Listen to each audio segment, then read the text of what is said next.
Hello friends, स्वागत है आपका ओनली आईएएस पर। और आज हम डिस्कस करेंगे 8 मार्च के हिंदू के न्यूज़ डिस्कशन, साथ में साइंस एंड टेक का रिवीजन करेंगे। तो चलिए शुरू करते हैं आज का डिस्कशन। क्या क्या कवर करेंगे? हम करेंगे current affairs, PIB, science and tech और कुछ पॉलिटी के आर्टिकल्स। तो शुरू करते हैं। आज जो महत्वपूर्ण खबर थी वो कि India Nepal joint military exercise का नाम सूर्य किरण है। वो की उसकी 11th जो बटालियन लेवल एक्सरसाइज है वो स्टार्ट हो चुकी है। 11वीं बार ये शुरू हो चुका है। तो सूर्य किरण महत्वपूर्ण है। मिलिट्री एक्सरसाइज स्टार्ट हुई है। इसके अलावा जो पिथौरगढ़ में स्टार्ट हुई है। इसके अलावा प्रधानमंत्री नरेंद्र मोदी ने आज यागुदा सत्संग सोसाइटी ऑफ इंडिया के 100वें एनिवर्सरी पर एक पोस्टेज स्टैम्प जारी किया। अब ये सत्संग सोसाइटी क्यों इम्पोर्टेंट है? क्योंकि ये परमहंस योगानंद द्वारा 1970 में बनाई गई थी। इनकी एक फेमस बुक है ऑटोबायोग्राफी फॉर योगी। इन्हें कहते हैं the founder of yoga in the west में इनके काफ़ी ज़्यादा फॉलोअर्स थे उस टाइम में अमेरिका और यूरोप में, और काफ़ी फॉलोइंग इनकी बड़ी थी। और इसको सब कॉन्टिनेंट के बाद सेल्फ रिलाइजेशन फेलोशिप कहा जाता है। और इसकी प्रेजेंटली प्रेसिडेंट है मृणालिनी माता। देखिए ये सब महत्वपूर्ण नहीं, महत्वपूर्ण इसलिए क्योंकि इनकी जो बुक है वो काफ़ी फेमस है, और क्योंकि पोस्टेज स्टैम्प आ चुका तो हमें पता होना चाहिए इसको कौन फाउंडर था। फाउंडर है परमहंस योगानंद और नाम है योगोदा सत्संग सोसाइटी ऑफ इंडिया। तो ये बहुत महत्वपूर्ण है इस मामले में, तो याद रखिएगा। आगे सूर्य किरण का 11वां अधिवेशन हुआ और इंडो ओमान की ज्वाइंट आर्मी एक्सरसाइज अल नागाह भी शुरू हुई, जो कि दूसरी ज्वाइंट एक्सरसाइज थी। इससे पहले एक हो चुकी है। ये हुई कहाँ? हिमाचल प्रदेश के बाकलोह में। तो ये दो एक्सरसाइजेस याद रखिए और आगे बढ़ते हैं। नॉर्थ कोरिया वर्सेस मलेशिया की एक न्यूज़ है। नॉर्थ कोरिया और मलेशिया दोनों ने एक दूसरे के देशवासियों को अपने देश से निकलने से मना कर दिया। मगर कोई अगर नॉर्थ कोरिया मलेशिया में या मलेशिया नॉर्थ कोरिया में है तो वो एक दूसरे को देश छोड़ के नहीं जा पाएंगे। तो इसका कारण ये है कि पहले मलेशिया में कहा जाता है कि इनके एक हाफ ब्रदर थे या किम जोंग उन के, इनके हाफ ब्रदर की मौत हो गई मलेशिया में। तो इस पर ये भड़क गए नॉर्थ कोरिया वाले। तो नॉर्थ कोरिया ऑफ कोर्स कहा जाता है कि सन की थोड़े किस्म के इंसान है। कुछ लोग पागल भी कहते हैं क्योंकि कुछ भी कर सकते हैं, मुझे उनकी मर्जी है। क्योंकि अगर आप आज के ज़माने में देखें तो किसी को भी सच मानना उतना आसान नहीं हो सकता। ये वो परसेप्शन है जो हम देख रहे हैं, पर जो नॉर्मल परसेप्शन है वो ये है कि वो पागल किस्म के इंसान है। न्यूक्लियर बॉम्ब इनके मिसाइल्स पे प्रोग्राम पे काम कर रहे हैं, उनकी हालत बहुत ही ख़राब है। अब देखिए लोकेशन पहले देखिए, यहाँ नॉर्थ कोरिया का पेनिनसुला है, ठीक है, ये कोरियन पेनिनसुला चाइना के बिल्कुल साइड में। यहाँ साउथ कोरिया, यहाँ नॉर्थ कोरिया। तो जब इनकी हिस्ट्री कुछ ऐसी रही है कि नॉर्थ कोरिया और साउथ कोरिया बहुत ही ज़्यादा विध्वंस के विषय रहे। काफ़ी समय तक युद्ध रहा इनके बीच। आज भी इनका बॉर्डर सबसे सील्ड बॉर्डर है, ये रहा मलेशिया। अब इन दोनों बीच में प्रॉब्लम क्या है कि नॉर्थ कोरिया को ज़्यादा सपोर्ट चाइना से मिलता है सारा का सारा, ठीक है, और साउथ कोरिया को सारा सपोर्ट, ये जो साउथ कोरिया है इसको सारा सपोर्ट मिलता है यूएसए से। तो यहाँ पर नॉर्थ साउथ की एक डिवाइड सी बन गई है, जहाँ पर इन्होंने कुछ बैलिस्टिक मिसाइल्स फायर किए, जो जापान ने कहा है कि हाल में कुछ प्रोजेक्टाइल देखे गए जो इधर से फायर किए गए। तो जापान ने भी कहा कि कुछ खतरा हो सकता है, तो उन्होंने कहा कि भाई यहाँ पे थाड़ लगा देंगे। अमेरिका ने कहा है, मतलब terminal high altitude air defence system जिसका हमने कवर किया था वो लग जाएगा, यूएसए ऐसा कह रहा है। तो इसको साउथ कोरिया से के नाम पे लगाया जाएगा, पर चाइना को भी इससे आपत्ति हो सकती है कि जापान चाइना का भी मुद्दा भी ईस्ट चाइना सी में चल रहा है। तो ये साउथ चाइना सी बहुत मुद्दे का विषय है। और मलेशिया के साथ समस्या, इनके भाई की मृत्यु हो चुकी है, जिसके बाद अब कहा जा रहा है इन दोनों ने एक दूसरे के देशवासियों को अपने देश में रोक लिया। बाकी क्या होगा वो टाइम ही बता पाएगा। पर ये मुद्दा याद रखिए, लोकेशन क्या है? कोरियन पेनिनसुला पर साउथ कोरिया, इधर नॉर्थ कोरिया, चाइना के बगल में ये, इधर जापान है, साउथ चाइना सी, ईस्ट चाइना सी, और या स्ट्रेट ऑफ मलक्का इधर है। तो ये सारी चीज़ें महत्वपूर्ण हो जाती हैं ज्योग्राफी के दृष्टिकोण से और आईआर के दृष्टिकोण से भी। तो ये चीज़ें आप गौर से देखिएगा। तो आगे बढ़ते हैं। एक लोपी नेवर, जिसको परसों ही शायद हमने कल परसों कवर किया था, ये कि एक चाइल्ड फ्रेंडली एचआईवी सिरप है जिससे कि बच्चों के एचआईवी को कंट्रोल करने में मदद मिलती है, जो कि ख़त्म हो चुका था क्योंकि सिप्ला इकलौती इसके प्रोड्यूसर है जिसने मना कर दिया था आगे देने से क्योंकि उसको पैसे नहीं मिल रहे थे। तो अब खत्म होने के बाद इंडिया प्रोक्योर करेगी ड्रग्स। रैपिड सप्लाई फैसिलिटी जो कि ग्लोबल फंड है एड्स का, वहाँ से पैसे लेगी। Global fund for AIDS, tuberculosis, malaria के थ्रू ये एक मल्टीलेटरल डोनर एजेंसी, यहाँ से ये सप्लाई रूट करेगी अपने, ठीक है। 6 करोड़ की पेमेंट भी इन्होंने इसको कर दी है ताकि अब आगे मिल जाए। लेकिन जो क्राइसिस हुई थी ये बिल ना पे करने की वजह से हुई थी। और लोपीनावर जो सिरप है ये 600 बच्चों को हर साल 36,000 बोतलें चाहिए होती है। तो ये दिखाता है कि किस हद तक हमारा पब्लिक हेल्थ सिस्टम अभी की स्थिति में है कि अगर आपको कुछ चाहिए भी तो समस्याएं खड़ी हो सकती है, क्योंकि ऑलरेडी जो सिप्ला जैसी कंपनियां ये सारी की सारी ऑलरेडी एक जिसे आप कह सकते हैं लो या जेनरिक ड्रग्स बनाती हैं। तो अगर ये ऐसा बिहेव करेंगी तो हमें काफ़ी समस्याओं का सामना कर सकता है। तो ये याद रखिए कौन सी ड्रग्स थी लोपिनेविर, और कहाँ से अब फंड हो रहा है, वो हो रहा है rapid supply facility through global fund for AIDS, tuberculosis and malaria. Supreme court के जस्टिस रंजन गोगोई के बेंच द्वारा पार्लियामेंट कमेटी को कहा गया कि वो स्पेशल प्रोविजन बिल में डाले ताकि जो सिंगल पेरेंट्स हैं वो भी सरोगेसी का इस्तेमाल कर सके। अभी जो ड्राफ्ट बिल जो पार्लियामेंट स्टैंडिंग कमेटी के पास है उसमें सिंगल पेरेंट्स को लेकर सरोगेसी बंद है। लगभग जो अभी जो ड्राफ्ट बिल है, ड्राफ्ट सरोगेसी बिल, इसमें जो न्यूज़ है उसके हिसाब से कि सब कुछ बंदी है ऑलमोस्ट। अगर आप सिर्फ फिलेंट्रॉपी के लिए या फिर किसी की मदद करना तो आप कर सकते हो, वो भी फैमिली मेंबर ही होना चाहिए, तभी आप सरोगेसी करवा सकते हैं। और सिंगल पेरेंट्स के लिए ऐसा प्रोविजन नहीं था। अब कहा जा रहा है अगर आप इकलौते माँ एक ही व्यक्ति हैं तो भी आप सरोगेसी का इन्होंने कहा है कि अगर हो सके तो वो ऐड किया जाए। तो इससे उम्मीद है कि जो सिंगल पेरेंट्स है वो सरोगेसी का फ़ायदा उठा पाएंगे और जो एक चाइल्ड या की उम्मीदें पूरी कर पाएंगे। तो ये अभी तक सिर्फ इनफर्टाइल या लीगली वेडेड इंडियन कपल के लिए था जो मैंने बोला। अब इसकी बात चल रही है कि सुप्रीम कोर्ट ने उन्हें कहा है कि ऐसा कंसिडर करें, तो कुछ दिनों में पता चल जाएगा कल तक कि क्या होने वाला है। अब आगे देखते हैं। एक इंपॉर्टेंट बहुत ही बुरी खबर है कि गर्मी आ रही है और 91 मेजर रिजर्वेयर जो है वो 41% सूख चुके हैं। ये वाटर रिसोर्स मिनिस्ट्री की लेवल है की खबर है। तो इससे क्या हो सकता है कि ड्रॉट बहुत ज़्यादा आने की संभावना बढ़ जाएगी। गर्मी इस बार पहले ही रिकॉर्ड तोड़ आने वाली है और स्टोरेज पिछले साल से कम है। ये दिखाता है कि हमें टैंक्स की कितनी ज़्यादा ज़रूरत है। टैंक्स मतलब तोप नहीं, ये टैंक्स मतलब पानी के तालुकाएं और उनका बनाना। और क्यों कम है इसके बारे में आप पढ़ेंगे तो पता चलेगा। एक तो हीट इसका रीजन है, दूसरा अतिक्रमण काफ़ी ज़्यादा हुआ है और उनका रखरखाव भी नहीं हो पाता है।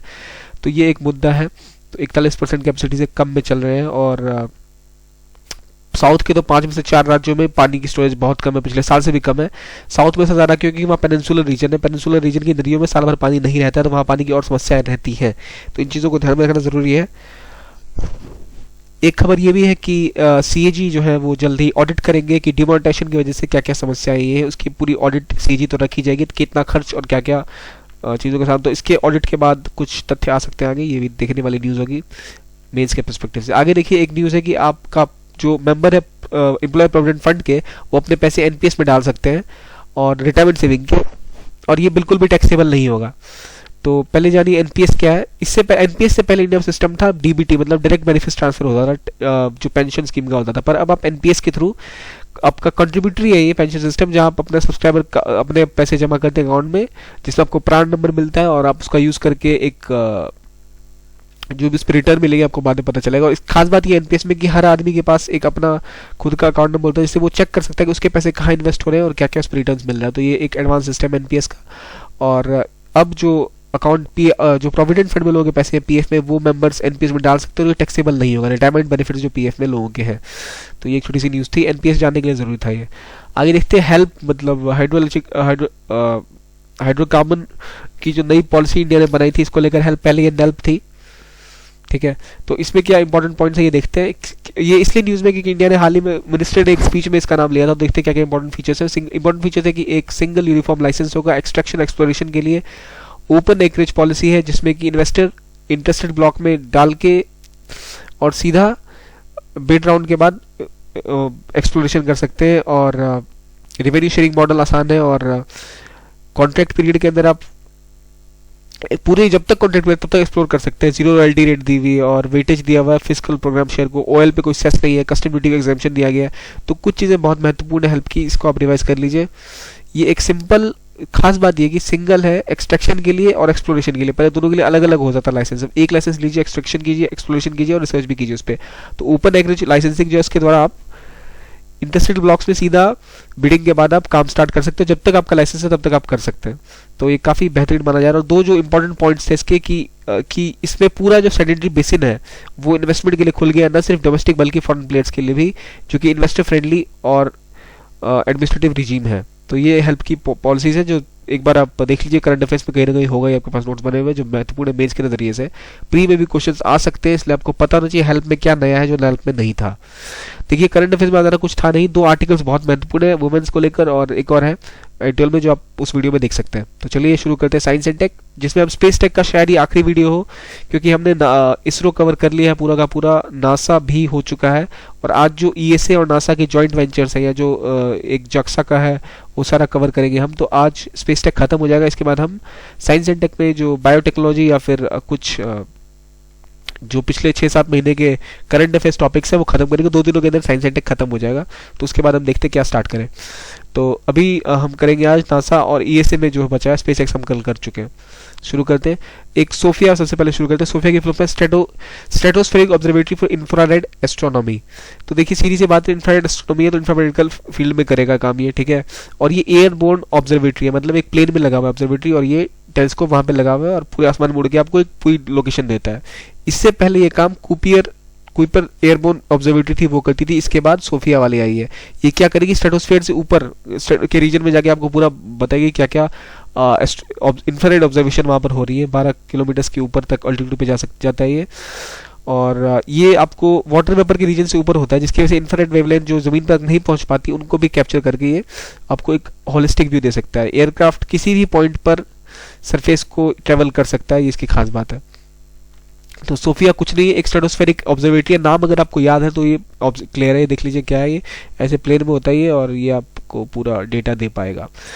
30 मीटर टेलीस्कोप की बात चल रही है जो इंडिया में लग सकता है लद्दाख में। 30 मीटर टेलीस्कोप लद्दाख में लगेगा क्योंकि ये प्रेफर चॉइस है, क्योंकि वो देख रहे हैं कि नदर्न और साउदर्न हेमिस्फेयर जो है, दोनों हेमिस्फेयर्स पे इंपॉर्टेंट जगहों पर इसको लगाया जा सके। सदर्न हेमिस्फीयर में मानुआ किया जो हवाई में है वो प्रेफर्ड चॉइस है, जहां पर काम स्टार्ट हो चुका है। इधर लद्दाख में बात चल रही है। 30 मीटर टेलीस्कोप एक जॉइंट इंटरनेशनल प्रोजेक्ट है जो कई देशों ने मिलकर चलाया, जिसमें कनाडा, चाइना, इंडिया, जापान और यूएसए के सम्मिलित सदस्य। इसके बाद डिटेल्स अभी ज़रा हुई नहीं है और ये पता करेगा कि सोलर प्लैनेट्स में जो अनडिस्कवर्ड प्लैनेट्स हैं या उसके बाद क्या क्या आगे के मैटर्स हैं। सबसे लंबा टेलीस्कोप माना जा रहा है ये। तो इसका एक लोकेशन देखिए बहुत ही महत्वाकांक्षी योजना है। तो अगर लद्दाख में बनता है तो काफ़ी अच्छी न्यूज़ होगी इंडिया के लिए और इंडिया की साइंटिफिक कम्युनिटी और आम जनता के लिए भी।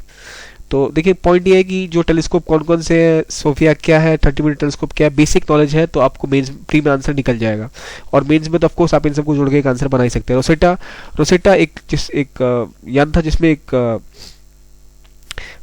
फिलाई नाम का एक लॉन्चर था जो कि कॉमेट पर गया था। कॉमेट का नाम था चुरिकोमोव गेरासिमेकोवो। अगर आपको नहीं भी याद रहे तो चुरिकोमोव या 67P याद रखिए, इस पर ये गया था। 2004 में गया था, 2014 तो ये लॉन्च हुआ था और अब शायद ये मिशन खत्म हो चुका है। बिल्कुल 30 सितंबर 2016 को मिशन खत्म हो चुका है। ये लैंडर फिलाई लैंडर यहाँ पे लॉन्च हुआ था और ये ईएसए यूरोपियन स्पेस एजेंसी का मिशन था। और इसमें करना गया था, कॉमेट को इसलिए रीड किया था कि उसका क्या कॉम्पोजिशन है, ताकि हमें पता चल सके कि हमारा प्लैनेट की इवोल्यूशन कैसी हुई थी और क्या क्या ऑर्बिट्स थे वहाँ पे। आगे बढ़ते हैं नेक्स्ट टॉपिक जो रोसेटा का। देखिए ये रोसेटा यहाँ पे क्रैश लैंड किया था, इसके ऊपर ही लॉन्चर यहाँ आया था। इस जो फिलाई लैंडर था इसका यहाँ लैंड किया था। ये रोसेटा आपका जो सैटेलाइट है, फिलाई लैंडर यहाँ इस जो आप इसको क्रूज शिप जो भी नाम है, चेरा मतलब P6 मान लीजिए, ये जो नाम है 667P चुरिकोमोव गेरासिमेन्को, जो भी नाम आप याद कर सकते हैं तो कर लीजिए। मैंने ये तो याद नहीं किया बट ये दिमाग इतना अजीब सा है कि आपको याद हो जाता है। तो देखिए रोसेटा जो फाइनल इम्पैक्ट हुआ था किस तरह यहाँ से यहाँ आया था और ऑर्बिट को कैसे मूव किया था, या बाद में देख सकते हैं। वैसे उतना इंपॉर्टेंट नहीं है ये, एक क्लैरिटी के लिए, अगर आपको बाद में रेफर करना पड़ा तो आप इसको देख सकते हैं।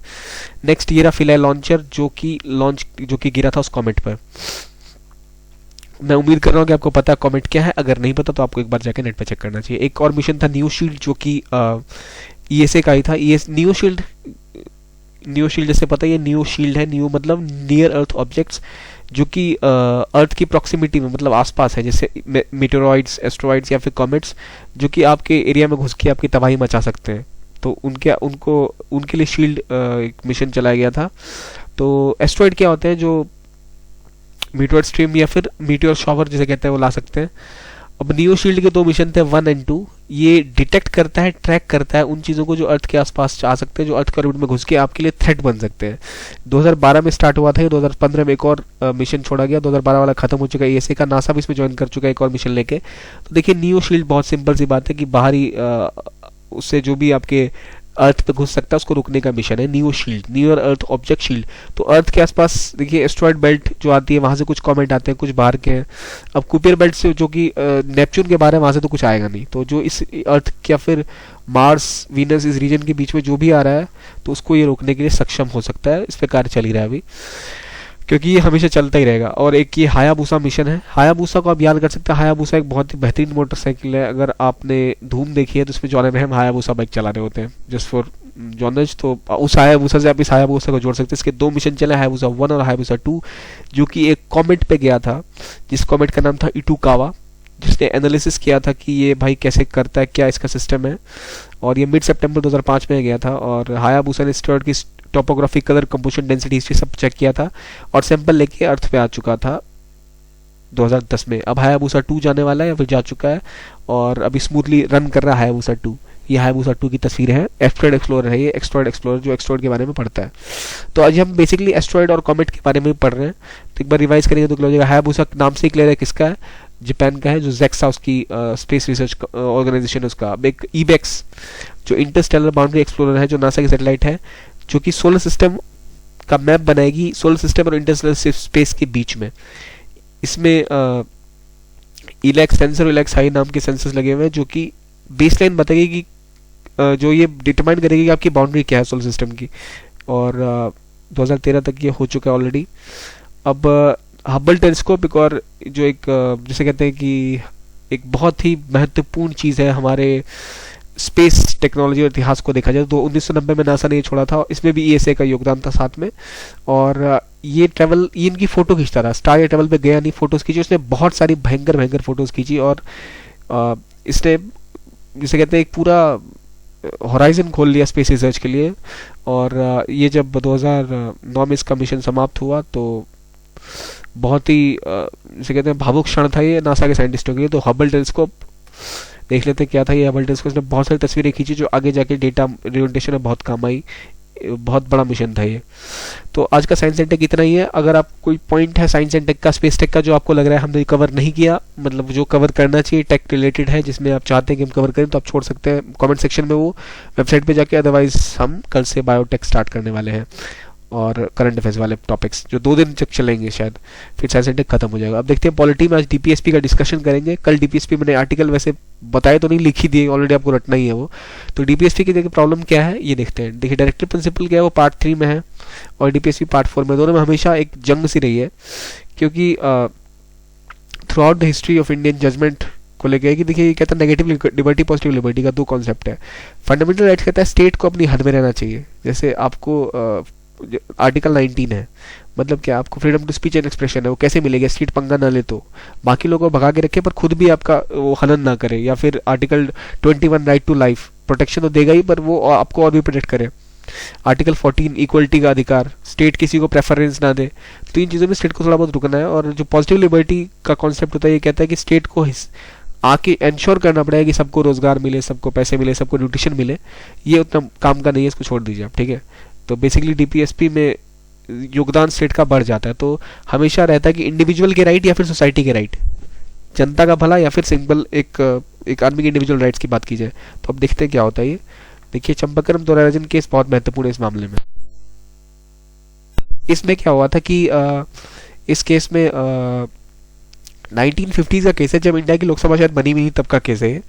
इसमें 1951 में क्या हुआ था कि ये श्रीमती दोराराजन को मेडिकल स्कूल में कॉलेज में एडमिशन नहीं मिला था, क्योंकि वहाँ पर कास्ट बेस्ड रिजर्वेशन था। उन्होंने केस कर दिया कि भाई ये कैसे कर दिया।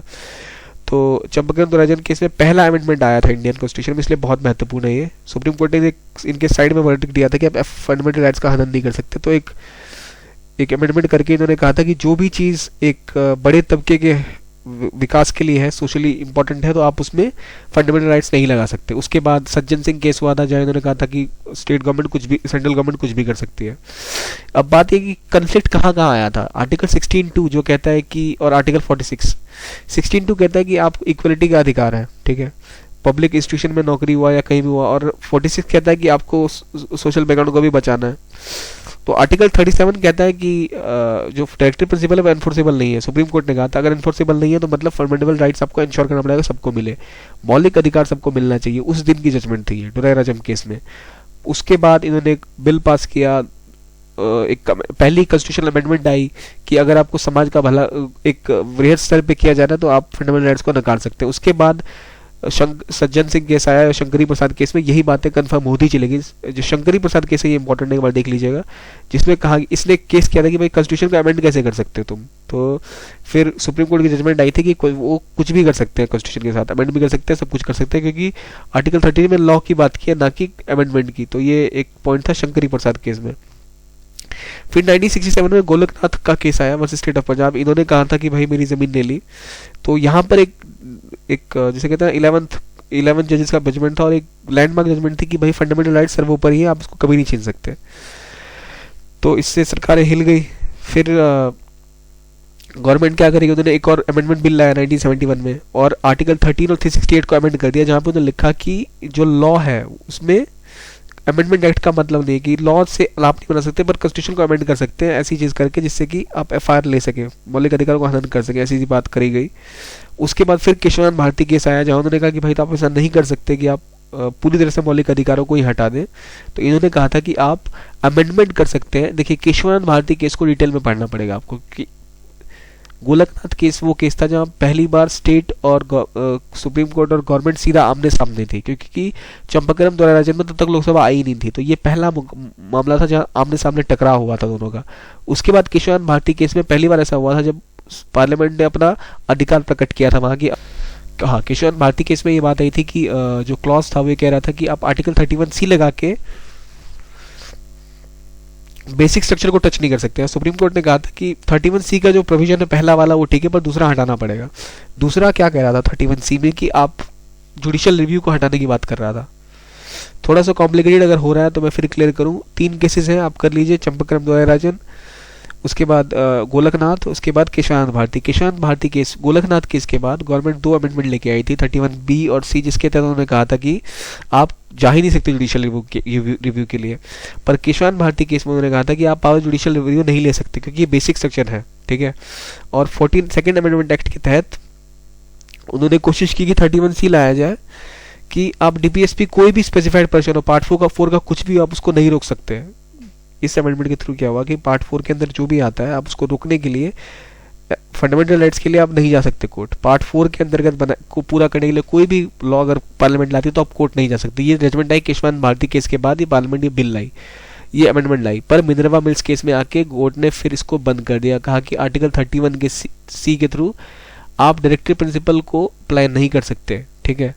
39B और C को लेकर आप ये कह सकते हैं कि DPSP, थोड़ा क्लियर करता हूँ मैं, थोड़ा ज़्यादा टेढ़ा मेढ़ा हो गया। देखिए 31C, ठीक है, 39B और 39C, ये 3 बातें हैं क्लियर। कोर्ट ने कहा कि 31C के तहत जो डायरेक्टिव्स हैं या B और C के तहत आप इनको तो बचा सकते हैं, बाकी DPSP के लिए फंडामेंटल राइट्स का गला नहीं काट सकते। मतलब सारे के सारे DPSP में आपका अनकॉन्स्टिट्यूशनल है, कुछ आप उनको बचा सकते हैं। 31B और C को छोड़कर कोई भी DPSP लेकर आप अटैक नहीं कर सकते फंडामेंटल राइट्स के ऊपर। तो 4 केसेस हुए और चारों का ये नतीजा निकला। तो अभी प्रेजेंटली क्या है कि फंडामेंटल राइट DPSP में कौन कहाँ पर है देखते हैं। फंडामेंटल राइट सर्वोपरि है एक्सेप्ट 14 और 19 को छोड़ के। DPSP 39 14, उसके बाद आता है 14 और 19। देखिए 14 और 19 को चूंकि फंडामेंटल राइट्स जो है वो सर्वोपरि मौलिक अधिकार, उसके बाद आता है DPSP 39B 39C, उसके बाद आते हैं आर्टिकल 14 19, उसके बाद आते हैं DPSP बाकी जो बचते हैं। ये प्रेसिडेंस है। सबसे ऊपर कौन है हमारे मौलिक अधिकार 14 और 19 को छोड़ के। 14 19 इसलिए नहीं है क्योंकि 39B और 39C के तहत जो सरकार कर सकती है वो चाहे तो। 39B और C के अंदर क्या करती है कि जो मटेरियल रिसोर्स है कि समाज का कि आम जनता तक कोई चीज़ बांटना है, जिसको डिस्ट्रीब्यूशन करना है किसी भी रिसोर्स का, ताकि आम जनता में बराबरी से वो चीज़ बांटी जा सके, उसके लिए लॉ बना सकती है जिसमें आप 14-19 को ताक पे रख सकते हो। फिर 39C के अंदर क्या है कि इकोनॉमिक सिस्टम को अगर आपको या मीन्स ऑफ प्रोडक्शन, वेल्थ, धन को लेकर या कोई ऐसा संसाधन है उसको उसके बंटवारे तक आम जनता तक पहुंचे, आप उसको भी लेकर अमेंडमेंट कर सकते हो। वहाँ पे 14 और 19 को फिर आप ताक पे रख सकते हो, पर आर्टिकल 21 राइट टू लाइफ को नहीं रख सकते। याद रखिए 19 और 14 को छोड़कर बाकी जितने फंडामेंटल राइट्स है वो टॉप प्रायोरिटी है। उसके बाद DPSP 39B और C, फिर फंडामेंटल राइट 14 और 19, और तब जाके बाकी जो DPSP बचे हुए, दो ही DPSP अभी तक बचे हुए हैं फंडामेंटल राइट से ऊपर हैं, वो है 39B एंड 39C, ठीक है। और इसमें तहत क्या क्या आता है, ये रहा वही एक जो ओनरशिप की बात आती है लैंड व मटेरियल रिसोर्स को लेकर। 39C के अंदर आता है economic system, concentration of wealth रोकने के लिए कि पैसे या जो धन है या जो संपदा है एक ही किसी कुछ चुनिंदा व्यक्तियों के हाथ में न रह जाए। तो ये हमारा FRSP और FR वर्सेस DPSP की बेसिक अंडरस्टैंडिंग है। क्योंकि थोड़ी कॉम्प्लिकेटेड हो गए, मैं एक बार फिर रिपीट करता हूँ, बहुत महत्वपूर्ण है। 4 पहला केस था चंपकरम दोरायराजन केस, जहां पर सुप्रीम कोर्ट ने कहा कि भाई फंडामेंटल राइट्स सर्वोपरि है, आप कुछ नहीं कर सकते। तब उसके बाद पहला कॉन्स्टिट्यूशनल अमेंडमेंट बिल आया, जिसके बाद जोड़ा गया 9 शेड्यूल कि भाई ये इस चीज़ से बाहर है रिव्यू से। उसके बाद फिर शंकरी प्रसाद केस आया, जहां पे कहा गया कि गवर्नमेंट जो चाहे वो कॉन्स्टिट्यूशनल अमेंडमेंट कर सकती है। उसके बाद 1967 का गोलकनाथ केस आया, जो बहुत फेमस था, गोलकनाथ केस, जहां पे उन्होंने कहा फंडामेंटल राइट सर्वोपरि है। फिर इन्होंने क्या किया, 30 कहा कि आप भाई डीपीएसपी, उसके फिर एक अमेंडमेंट बिल लाए, 42nd अमेंडमेंट बिल। फिर यहाँ पर आपको सॉरी अरे यार केशवानंद भारती केस आया। उसके बाद मिनर्वा मिल्स केस आया। तो दो केसेस बहुत, तीनों केस बहुत महत्वपूर्ण है, गोलकनाथ, ठीक है, केशवानंद और मिनर्वा मिल्स। मिनर्वा मिल्स में पहली बार इन्होंने किसी गवर्नमेंट के बात को गलत काटा था, मतलब किसको जस्ट एंड बॉडी किया था। गोलकनाथ के बाद पहला कॉन्स्टिट्यूशनल अमेंडमेंट आया था, और केशवानंद भारती में बेसिक स्ट्रक्चर आया था, ठीक है। तो बेसिक स्ट्रक्चर किस में आया था, गोलकनाथ केस में, केशवानंद भारती में आया था। और गोलकनाथ में केस में क्या आया था कि फंडामेंटल राइट सर्वोपरि है, ये दो बातें आई थी, ठीक है। तो ये सारी चीज़ें आप याद कर लीजिए, बहुत महत्वपूर्ण है प्री मेंस दोनों के हिसाब से।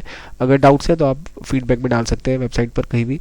तो आज के लिए हमारा इतना ही डिस्कशन है, और भी कोई डाउट हो तो आप पूछ सकते हैं। इस वीडियो को देखने के लिए धन्यवाद।